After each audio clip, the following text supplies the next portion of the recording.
Hi, today I'm going to be trying to do the Inktober illustration of the week. First, I'm going to be sketching with a burnt red color and a pencil brush, using a picture I took of myself for this. I start by drawing some reference points like the line of action and the horizontal curves for the head, the shoulders, the hips and the knees. Although when I was drawing the pose, I didn't really respect the lines that I drew at the beginning.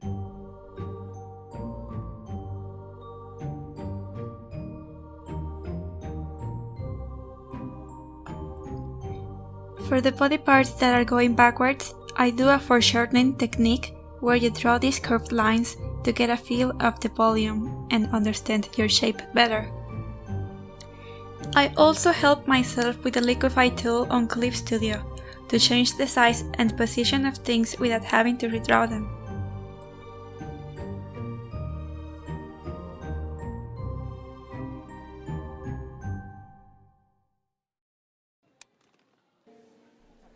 And I use the lasso tool to select specific parts in order to rotate them so the pose looks more balanced.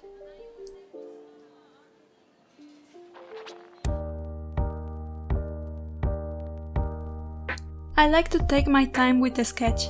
If there isn't a good foundation, the drawing won't look good at the end. That kind of happened to me this time. The day I made this illustration was one of those low energy days for me. I've been having a lot of those lately. It took me a long time to get things right and it was really messy. I know I shouldn't force myself to draw on such days, but I thought I would feel worse if I didn't do anything and just stayed in bed. It sucks for me when I don't manage to be productive, even though I know my worth isn't measured by that. Deep inside I know it. But at the end, I only managed to give myself a bad mood, and I've been low energy all week, and I think it has to do with forcing myself to draw.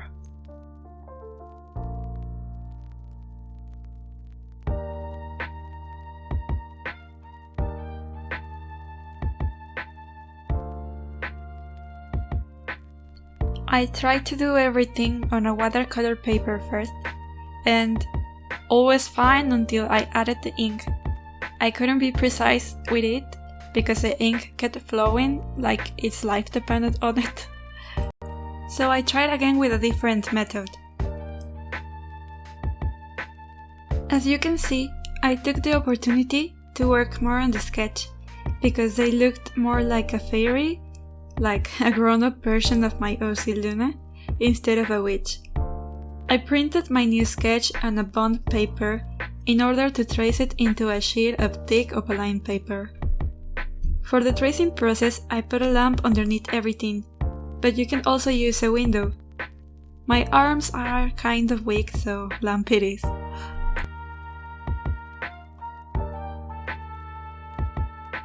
I'll be using a graphite Faber-Castell pencil in HB, a soft knittable eraser by Lyra, and I refilled a watercolor brush pen with ink.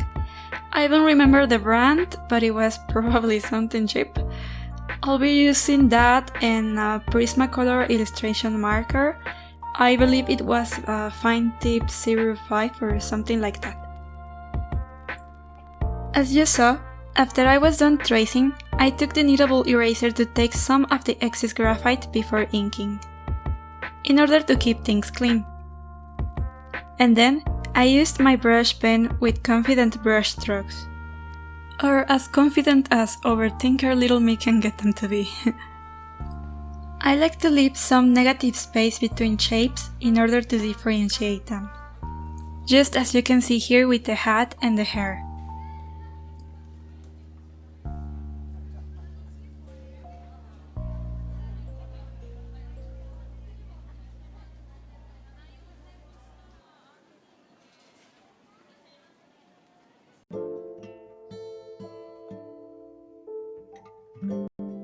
The prompt I followed for this illustration was from the list 12 Days of Witches by Rebel Jones Design and Aya on Instagram. I don't know if I'll be switching lists depending on what I feel like drawing, and my plan is to do one each week.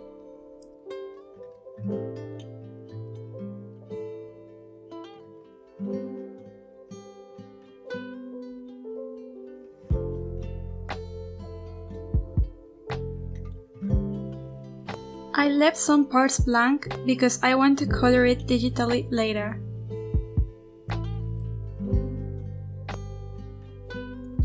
Ever since I started doing digital art, I feel like I've improved a lot. When I was only doing traditional, I was afraid of messing things up, of wasting my materials and having to start all over again, so I was kind of stuck on a safe zone for years. But with digital, there was no fear of trying new things and experimenting, because nothing bad happens if you're not perfect. No, I rarely do traditional because the fear of frustration of messing up is still strong and there's no control C, so...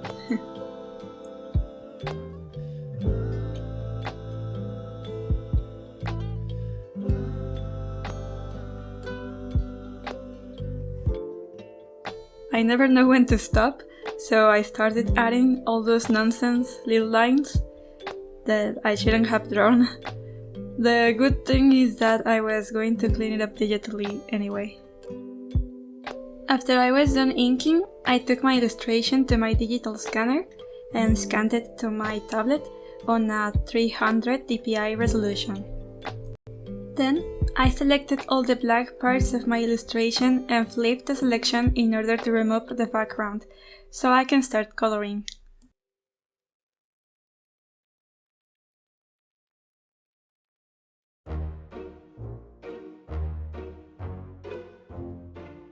I manually erased all the parts that I didn't want, and I redrew some things that looked a bit wonky.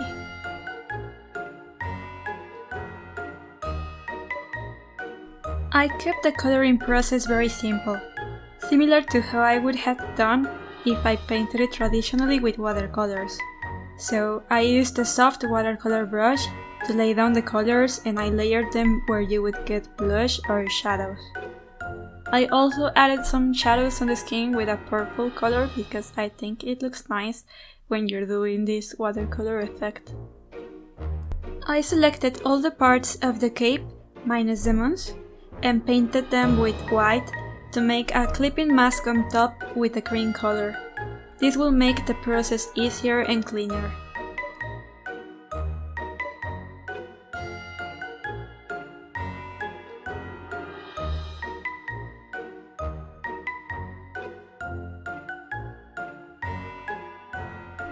I tried different effects for the background, but nothing convinced me, so I ended up leaving it blank.